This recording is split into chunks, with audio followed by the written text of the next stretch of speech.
Bien ahora, a la siguiente ronda de documentos desprecintados relacionados con Jeffrey Epstein.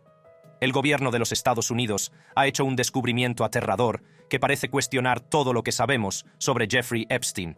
Los nuevos documentos muestran que el delincuente sexual convicto, Jeffrey Epstein, dejó una reunión con sus abogados para llamar a su madre. Ella había estado muerta durante 15 años. Prepárate para descubrir la verdad que se esconde tras los recientes descubrimientos del gobierno estadounidense sobre la isla de Epstein, un lugar famoso por sus oscuros secretos y sus escandalosas actividades. Este descubrimiento revolucionario tiene el potencial de desenmarañar una red de corrupción y sacar a la luz a personas de alto nivel implicadas en crímenes inimaginables. La redada del FBI. Fíjese bien y verá a la policía de Nueva York y a agentes del FBI haciendo una redada ayer. A principios de la década de 2000, Jeffrey Epstein era un rico e influyente financiero que se codeaba con la élite de la sociedad, pero a puerta cerrada se estaba gestando un oscuro secreto. Todo salió a la luz en marzo de 2005, cuando la policía de Palm Beach, Florida, inició una investigación sobre las actividades de Epstein tras recibir una denuncia de la familia de una niña de 14 años. La familia alegó que su hija había sido víctima de abusos sexuales en la opulenta mansión de Epstein, una revelación chocante que desencadenaría una cadena de acontecimientos que pondría al descubierto el verdadero alcance de la depravación de Epstein.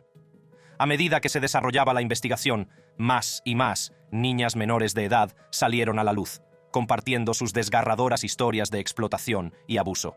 Estas chicas, muchas de ellas estudiantes de secundaria, revelaron que Epstein las había contratado para que le dieran masajes sexuales. Se trataba de un inquietante patrón de conducta que se convertiría en el eje central del caso.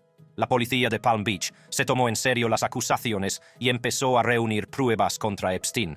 En mayo de 2006, el caso dio un giro significativo cuando los agentes de policía de Palm Beach firmaron la documentación para acusar a Epstein de múltiples cargos de relaciones sexuales ilícitas con un menor.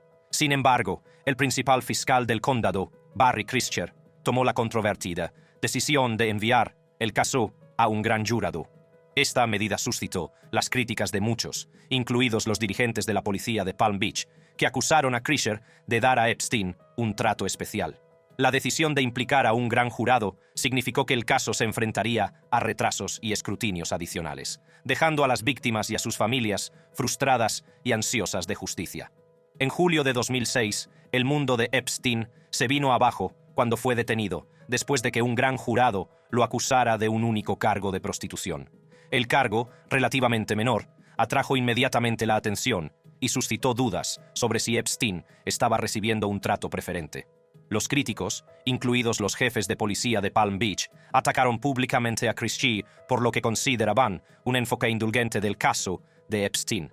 El FBI también intervino, iniciando su propia investigación sobre las actividades de Epstein, reconociendo la necesidad de profundizar en la red de explotación y abusos que supuestamente había orquestado. Mientras los fiscales federales preparaban una acusación contra Epstein en 2007, sus abogados entablaron negociaciones con el fiscal de Miami, Alexander Acosta, sobre un posible acuerdo de culpabilidad. El objetivo era llegar a un acuerdo que permitiera a Epstein evitar el procesamiento federal. Los abogados de Epstein atacaron con vehemencia la credibilidad de sus acusadoras, tachándolas de testigos poco fiables. Argumentaron que las chicas estaban motivadas por el dinero y que presentaban denuncias falsas contra Epstein. Estas tácticas pretendían socavar la credibilidad de las víctimas y poner en duda la gravedad de los actos de Epstein. En junio de 2008, Epstein sorprendió al mundo al declararse culpable de cargos estatales. Admitió un cargo de prostitución y otro de prostitución de menores de 18 años. El acuerdo de culpabilidad se saldó con una condena de solo 18 meses de cárcel, un castigo que muchos consideraron escandalosamente indulgente dada la gravedad de las acusaciones contra él. En virtud de un acuerdo secreto, la Fiscalía de Estados Unidos acordó no procesar a Epstein por delitos federales, lo que alimentó aún más la indignación pública y suscitó dudas sobre la integridad del sistema judicial.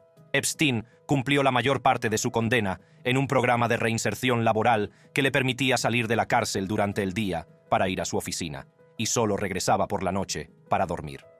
En julio de 2009, Epstein salió de la cárcel, lo que marcó el comienzo de una larga y ardua batalla legal emprendida por las sobrevivientes. Estas valientes mujeres lucharon incansablemente para que se anulara el acuerdo federal de no enjuiciamiento de Epstein y para que rindiera cuentas por los abusos que sufrieron. Una de las acusadoras de Epstein, Virginia Giuffre, se convirtió en una voz destacada en la lucha por la justicia. En sus demandas, Giuffre alegó que, desde que ella tenía 17 años, Epstein y su novia, Ghislaine Maxwell, orquestaron encuentros sexuales con personalidades destacadas, como miembros de la realeza, políticos, académicos, empresarios y otras figuras influyentes.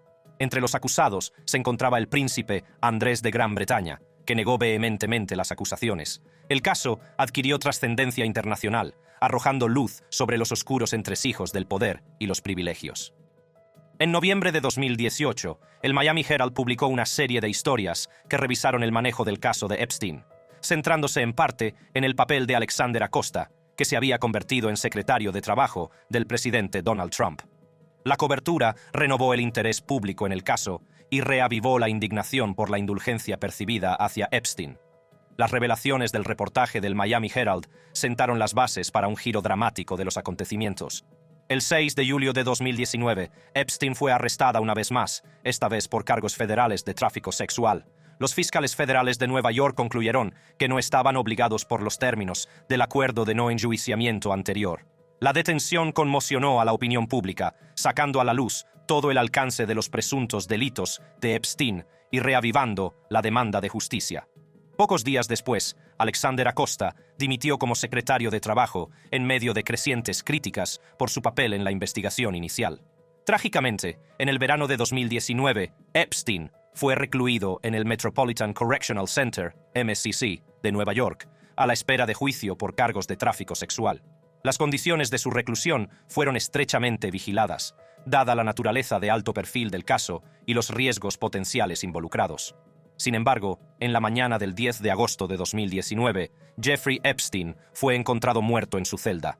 La causa oficial de la muerte se dictaminó como suicidio por ahorcamiento, pero este veredicto sería recibido con escepticismo y alimentaría una multitud de teorías conspirativas. Una de las teorías conspirativas más destacadas en torno a la muerte de Epstein es la idea de que no se quitó la vida, sino que fue asesinado para evitar que revelara información perjudicial sobre sus poderosos socios. Esta teoría cobró fuerza debido a la naturaleza de los supuestos crímenes de Epstein y a las posibles implicaciones para los implicados. Según esta teoría, las conexiones de Epstein con figuras influyentes, como políticos, hombres de negocios e incluso miembros de la familia real, le convertían en un lastre. Se cree que estos poderosos individuos habrían tenido los medios y los motivos para orquestar su muerte, asegurándose de que sus secretos permanecieran enterrados. Otra teoría conspirativa sugiere que la muerte de Epstein fue un montaje y que sigue vivo, viviendo bajo una nueva identidad para eludir la justicia. Los defensores de esta teoría señalan las incoherencias de la versión oficial y la falta de pruebas concretas en torno a su muerte. Argumentan que la riqueza y las conexiones de Epstein le habrían proporcionado los recursos necesarios para fingir su propia muerte y desaparecer. Echando más leña al fuego, las circunstancias que rodearon la muerte de Epstein suscitaron numerosas preguntas. ¿Cómo pudo un recluso de alto nivel, que se suponía estaba bajo estrecha supervisión, llegar a quitarse la vida? El CCM, conocido por sus estrictas medidas de seguridad, se vio sometido a escrutinio por supuestas lagunas en el protocolo. Los guardias que estaban de servicio en el momento de la muerte de Epstein fueron acusados de descuidar sus obligaciones y falsificar registros. Las sospechosas circunstancias que rodearon la muerte de Epstein dieron lugar a peticiones de una investigación exhaustiva. La opinión pública exigió respuestas y aumentó la presión sobre las autoridades para que descubrieran la verdad. En respuesta, el Departamento de Justicia de Estados Unidos puso en marcha una investigación sobre las circunstancias que rodearon la muerte de Epstein, con el objetivo de dar respuesta a las preocupaciones y ofrecer una solución a las víctimas. A medida que se desarrollaba la investigación, salieron a la luz revelaciones más impactantes. Agentes del FBI llegaron a la isla decididos a descubrir la verdad. La redada, captada por un dron, reveló a un equipo de agentes peinando meticulosamente la extensa finca de Epstein. Al entrar en la residencia principal, se encontraron con un silencio espeluznante, como si las propias paredes contuvieran los secretos del oscuro imperio de Epstein. Pero fue lo que descubrieron dentro lo que conmocionó a toda la nación. Al menos 2 ordenadores de sobremesa y un ordenador Apple estaban cuidadosamente empaquetados y marcados para ser retirados. Estos ordenadores, que se creía contenían abundante información, eran la clave para desentrañar los secretos de los presuntos crímenes de Epstein. El FBI sabía que en las profundidades de estas máquinas se encontraban las pruebas que podrían hacer justicia a las víctimas y desenmascarar a los poderosos individuos que podrían haber estado implicados. No se puede exagerar la importancia de estos ordenadores. Pueden revelar el alcance de la red de Epstein, los nombres de sus cómplices y los detalles de sus atroces actos. Cada archivo, cada correo electrónico, cada fotografía podría ser una pieza del rompecabezas que finalmente arrojaría luz sobre los oscuros entresijos del mundo de Epstein. Al difundirse la noticia de la redada, el fiscal general William Barr se dirigió a la nación prometiendo hacer justicia a las víctimas y exigir responsabilidades a todos los implicados. Los cómplices no deben descansar tranquilos. Las víctimas merecen justicia y la tendrán. Con estas contundentes palabras, Barr dejó claro que la investigación sobre la presunta conducta de Epstein no terminaría con su muerte. El FBI, junto con otros organismos encargados de hacer cumplir la ley, estaba decidido a no dejar piedra sin remover en su búsqueda de la verdad y la justicia. Cómo reclutaba a las niñas en su casa. Los documentos desvelados recientemente ofrecen una visión escalofriante de las tácticas empleadas por Epstein y sus socios, en particular Ghislaine Maxwell, para atraer a estas niñas vulnerables a su red de explotación. Según las declaraciones publicadas, uno de los principales métodos utilizados para captar a las niñas era la promesa de darles masajes. Epstein y sus socios se acercaban a chicas jóvenes, a menudo en situación vulnerable, y les ofrecían la oportunidad de ganar dinero dando masajes a clientes adinerados. Estas chicas solían proceder de entornos desfavorecidos, buscaban estabilidad económica o simplemente la oportunidad de ganar un dinero extra. Los reclutadores les presentaban un estilo de vida lujoso y glamuroso, tentándolas con promesas de riqueza, contactos y la oportunidad de formar parte del círculo íntimo de Epstein. Enfatizaban la exclusividad de la oportunidad, haciendo que las chicas se sintieran especiales y elegidas. Una vez que las chicas expresaban su interés, eran invitadas a la opulenta residencia de Epstein, en Florida. El atractivo de la lujosa mansión, con su extenso terreno y sus lujosas instalaciones, se utilizaba para atraer aún más a las chicas. Se les hizo creer que se trataba de una oportunidad única en la vida, de formar parte de algo extraordinario. Al llegar a la residencia, las chicas eran recibidas por el propio Epstein, un hombre que irradiaba poder e influencia. En este encuentro inicial, Epstein a menudo tomaba el control, les quitaba la ropa sin su consentimiento y afirmaba su dominio sobre ellas. Esta escandalosa violación de sus límites marcó la pauta de la naturaleza abusiva y explotadora de sus experiencias en el hogar de Epstein. El exinspector de policía de Palm Beach, Joseph Recarey, que entrevistó a las víctimas, reveló que Ghislaine Maxwell desempeñó un papel importante en el proceso de captación. Maxwell, que ahora cumple una condena de 20 años de prisión, buscaba activamente chicas para dar masajes y trabajar en casa de Epstein. Desempeñó un papel decisivo en la identificación y preparación de las víctimas potenciales, explotando su vulnerabilidad y manipulándolas para que accedieran. Las entrevistas de Recarey con las víctimas revelaron un patrón inquietante. La mayoría eran menores de 18 años, con poca o ninguna experiencia en masajes terapéuticos. Epstein y Maxwell elegían específicamente a chicas sin experiencia, ya que eran más fáciles de controlar y manipular. Para perpetuar aún más el ciclo de explotación, a cada víctima que acudía a casa de Epstein se le pedía que trajera a sus amigas. Esta táctica no solo ampliaba el grupo de víctimas potenciales de Epstein, sino que también creaba un sentimiento de camaradería y normalización dentro del grupo. Al implicar a sus amigas, se hacía creer a las chicas que lo que hacían era aceptable e incluso deseable. Algunas víctimas accedieron a la petición de traer a sus amigas, mientras que otras se resistieron.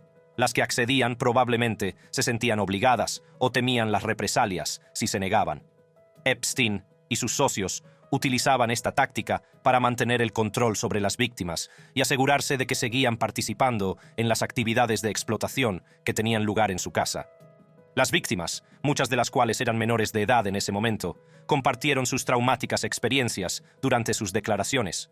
Una mujer, cuyo nombre no se ha revelado, relató su primer encuentro con Epstein. Reveló que él le quitó la ropa sin su consentimiento, violando sus límites desde el momento en que se conocieron. Las víctimas describieron cómo las obligaban a mantener relaciones sexuales con Epstein y otros hombres poderosos. Virginia Roberts Giuffre, una de las figuras clave del caso, declaró que le ordenaron mantener relaciones sexuales con el príncipe Andrés de Gran Bretaña, entre otros. Estas acusaciones causaron conmoción en todo el mundo, implicando a personas en posiciones de poder e influencia. Johanna Sjoberg, otra víctima, compartió sus experiencias como masajista contratada por Ghislaine Maxwell. Sjoberg reveló que Epstein hizo una vez un comentario inquietante sobre el expresidente Bill Clinton, insinuando que Clinton tenía preferencia por las chicas jóvenes. Aunque no se menciona ninguna actividad delictiva relacionada con Clinton, el comentario suscitó dudas sobre las conexiones de Epstein con figuras poderosas.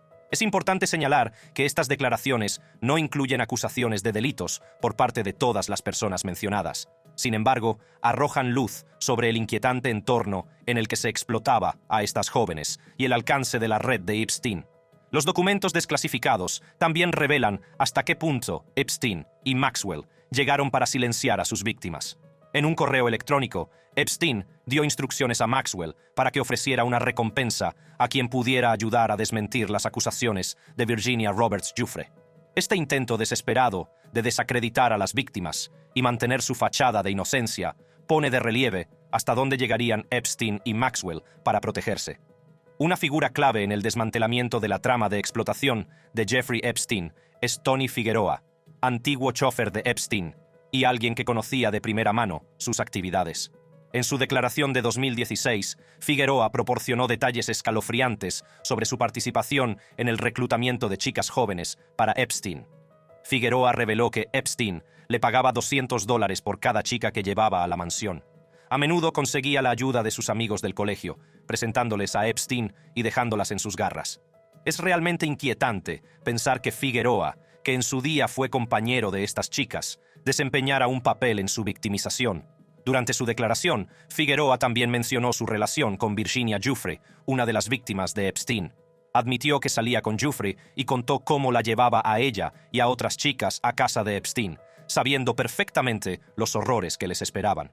La participación de Figueroa en el proceso de captación pone aún más de relieve el alcance de la manipulación de Epstein y la red de facilitadores que permitió que sus crímenes persistieran. En las entrevistas concedidas a los medios de comunicación tras su declaración, Figueroa repitió la misma historia, dando coherencia a sus afirmaciones. Su voluntad de dar la cara y compartir sus conocimientos es encomiable, ya que ayuda a arrojar luz sobre el funcionamiento interno de la operación de Epstein. Nuevos detalles sobre su muerte. Tras su detención, Epstein fue recluido en el Metropolitan Correctional Center, MCC, de Nueva York. Se suponía que el MCC, una cárcel federal de alta seguridad, era un lugar donde se vigilaba de cerca a los delincuentes peligrosos. Pero con el paso de los días, quedó claro que algo no iba bien. El 23 de julio de 2019, apenas unos días después de ser puesto en vigilancia por suicidio tras un incidente anterior, Epstein fue retirado de la lista de vigilancia. Esta decisión levantó cejas y alimentó las especulaciones sobre un posible juego sucio. ¿Cómo es posible que un hombre que se enfrenta a cargos tan graves ya no se considere una amenaza para sí mismo? La narrativa en torno a la muerte de Epstein dio un giro siniestro la noche del 9 de agosto de 2019. Fue en esta fatídica noche cuando Epstein fue encontrado sin respuesta en su celda. La causa oficial de la muerte se dictaminó como suicidio por ahorcamiento, pero las circunstancias que rodearon su fallecimiento plantearon más preguntas que respuestas. Se suponía que el MCC, conocido por sus estrictas medidas de seguridad, era un lugar donde los reclusos estaban estrechamente vigilados. Sin embargo, la noche de la muerte de Epstein se produjeron supuestas lagunas en el protocolo. Al parecer, los guardias tenían exceso de trabajo y falta de personal, lo que provocó controles irregulares de los reclusos. Esta negligencia alimentó las especulaciones de que la muerte de Epstein no fue un simple caso de suicidio, sino más bien un plan cuidadosamente orquestado para silenciarlo. Para aumentar la intriga, se reveló que Epstein tenía conexiones con personas poderosas que podrían haber tenido un gran interés en mantenerlo callado. Desde políticos a magnates, la red de influencias de Epstein se extendía por todas partes. La posibilidad de un encubrimiento a alto nivel conmocionó a la opinión pública, alimentando teorías conspirativas y poniendo en duda la versión oficial. En los días siguientes a la muerte de Epstein, se puso en marcha una oleada de investigaciones y pesquisas para descubrir la verdad. La opinión pública exigió respuestas y aumentó la presión sobre los responsables de la custodia y el bienestar de Epstein. ¿Cómo pudo un preso de tan alto perfil, con tantos enemigos poderosos, correr semejante suerte bajo la atenta mirada de las autoridades? Para comprender las estremecedoras circunstancias que rodearon la muerte de Jeffrey Epstein, es crucial examinar la cronología y los acontecimientos que se desarrollaron en las semanas y días previos a aquel fatídico día de agosto de 2019. Todo comenzó con la detención de Epstein el 6 de julio de 2019, cuando fue puesto bajo custodia por cargos federales de tráfico sexual. Apenas 2 semanas después, el 23 de julio, Epstein intentó suicidarse mientras estaba detenido. Este incidente debería haber servido como una bandera roja, una señal de advertencia de que era un recluso de alto riesgo que requería una estrecha vigilancia. Sin embargo, el informe del Inspector General revela que los empleados de la oficina de prisiones no tomaron las medidas adecuadas en respuesta a este intento de suicidio. El 30 de julio, se envió un correo electrónico a 70 empleados de la unidad fisiológica de la prisión, con instrucciones de que Epstein fuera alojado con un compañero de celda. Con esta medida, se pretendía garantizar su seguridad y evitar que volviera a autolesionarse. Sin embargo, el informe afirma que el personal de la oficina de prisiones no hizo caso de esta advertencia. Cuando trasladaron al compañero de celda de Epstein el 8 de agosto, no colocaron a otro recluso en su celda, dejándolo solo y vulnerable. Con el paso de los días, el aislamiento de Epstein en su celda se hizo cada vez más evidente. Los documentos obtenidos a través de una solicitud de la Ley de Libertad de Información revelan que pasaba gran parte del tiempo solo, llamándose repetidamente cobarde en voz alta. Estos escalofriantes detalles dibujan el retrato de un hombre atormentado por sus propios actos y las consecuencias a las que se enfrentaba. Entonces, en la noche del 10 de agosto de 2019, la vida de Epstein tuvo un final trágico. Según el informe del inspector general, Epstein se encontraba en su celda a las 20:00 horas de esa noche. Los funcionarios descubrieron más tarde que hizo una llamada no grabada en un teléfono fijo que no estaba monitoreado por las comunicaciones de la prisión. Epstein afirmó que estaba llamando a su madre, pero el informe revela que ella ya había fallecido en 2004. El informe subraya que el personal penitenciario debería haber estado controlando esta llamada, lo que plantea dudas sobre el nivel de supervisión y vigilancia.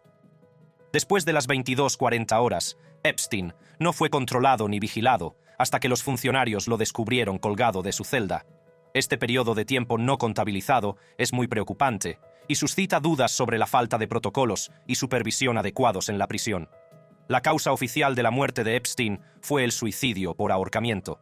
El informe proporciona información detallada del médico forense que realizó la autopsia, explicando que las lesiones de Epstein eran compatibles con el ahorcamiento y no con el estrangulamiento. El surco de ligaduras en el cuello era demasiado ancho para haber sido causado por el cable eléctrico de su celda, y los análisis toxicológicos de sangre no revelaron la presencia de medicamentos o sustancias ilegales en su organismo. Además, no había señales de lucha, como restos bajo las uñas o hematomas en el cuerpo. El informe del Inspector General también arroja luz sobre los graves problemas del sistema penitenciario. El sistema de cámaras no funcionaba, por lo que no se grabaron momentos cruciales. La prisión sufría una grave escasez de personal, lo que sin duda contribuyó a la falta de supervisión adecuada. Además, el informe revela que varios empleados de la oficina de prisiones presentaron documentos falsos en los que afirmaban haber realizado las comprobaciones y rondas exigidas, lo que pone aún más de manifiesto la falta de rendición de cuentas. Estos hechos, que condujeron a la muerte de Epstein, plantean serias dudas sobre la gestión de su caso y el nivel de negligencia en el sistema penitenciario. Los fallos señalados en el informe del inspector general son muy preocupantes y exigen una investigación más exhaustiva. La muerte de Epstein ha dejado un vacío de preguntas sin respuesta y ha alimentado especulaciones y teorías conspirativas. Sin embargo, las pruebas presentadas en el informe apoyan la conclusión de que Epstein se quitó la vida. La muerte de Jeffrey Epstein ha estado envuelta en la polémica y ha alimentado multitud de teorías conspirativas. Aunque el dictamen oficial es que Epstein murió por suicidio, muchas personas siguen siendo escépticas y cuestionan las circunstancias que rodearon su muerte. En esta sección profundizaremos en algunas de las controversias y teorías conspirativas que han surgido, examinando las pruebas y explorando las razones del escepticismo.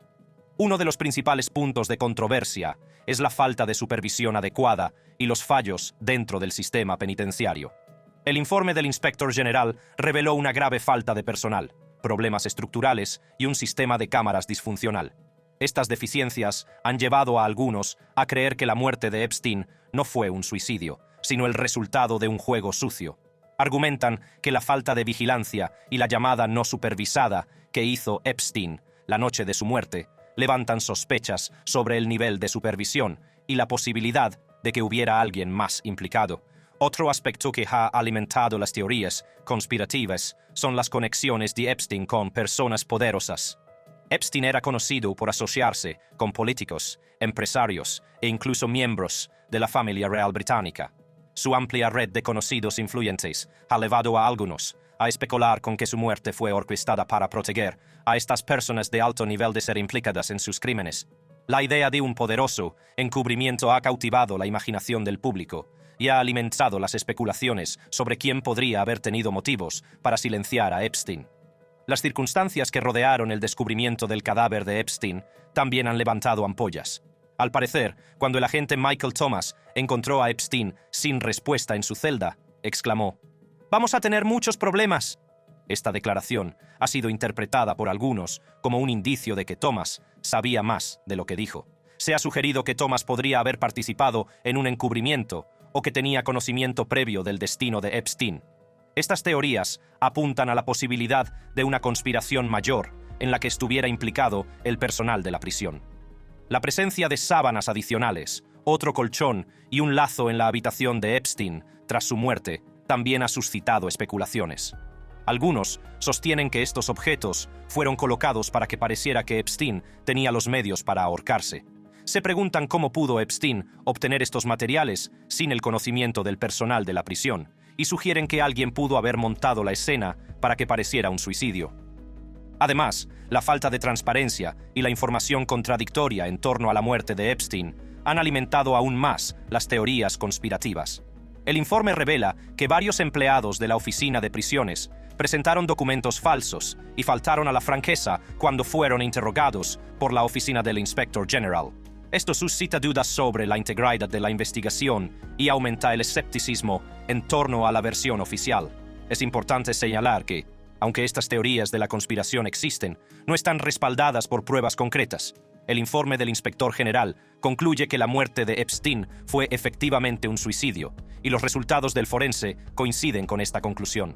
El surco de ligaduras en el cuello de Epstein, la ausencia de signos de lucha y los análisis toxicológicos de la sangre apuntan a un suicidio por ahorcamiento. Sin embargo, persisten las controversias y las teorías conspirativas, lo que pone de manifiesto la desconfianza de la opinión pública en la versión oficial y el deseo de que se siga investigando.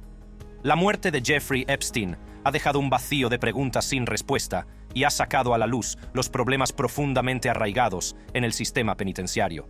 Los fallos señalados en el informe del inspector general exigen responsabilidades y reformas. Aunque sigan circulando teorías conspirativas, es crucial confiar en las pruebas y los hechos presentados en la investigación oficial. Con esto, llegamos al final de este vídeo. Esperamos que lo hayan disfrutado. Para ver más vídeos como este, haga clic en las tarjetas de su pantalla.